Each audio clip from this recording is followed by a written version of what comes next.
Friends, in this lecture we'll learn about how to create combo charts, and we'll also see the reasons why do we need combo charts.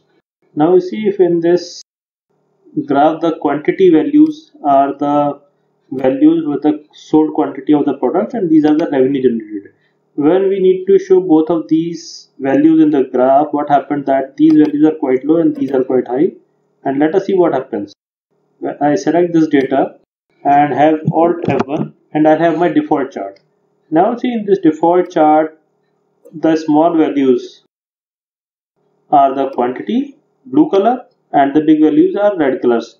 So we cannot identify what is the value of P1 and P2 products for these quantity values, and this is quite hard to visualize and understand. For that purpose we need combo charts. So similarly, in the same chart we'll make a combo chart. We'll have to go up here in design tab, in change chart type, or we can go to insert, and in the insert we can go to recommended chart. Both of the ways are correct, and in all charts there is a combo chart at the bottom. Select the combo chart.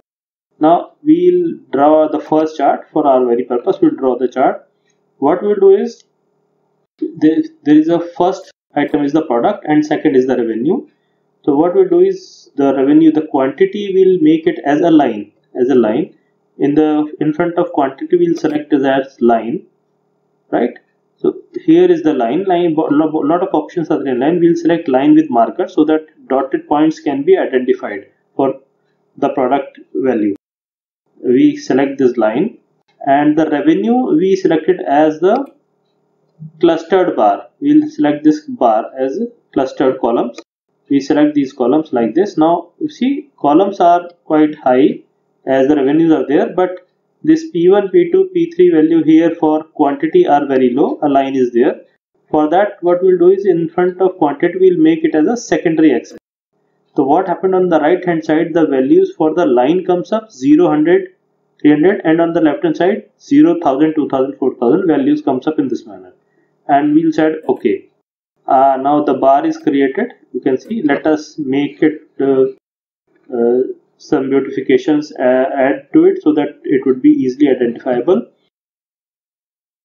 We'll select the bar and add data labels. Then again select the line and add data labels. So it is quite confusing. The data labels are mixed up.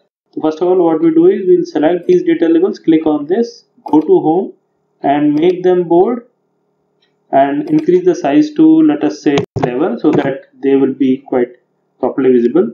Then select the other data labels, again make them 11 and make them bold so that they will be visible. Now we double click on this, we double click on any of these so that we can have that on the double click on chart area so that we can have this chart area.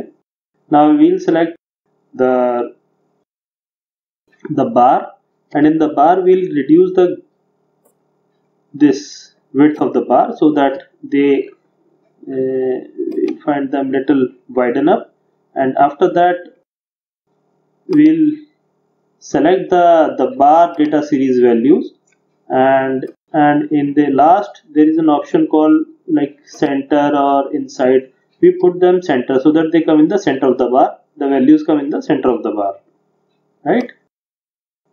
After that we'll select the line, and here we go to add elements, and in the lines we'll have drop lines so that we can easily identify which are the points. Now our chart is complete.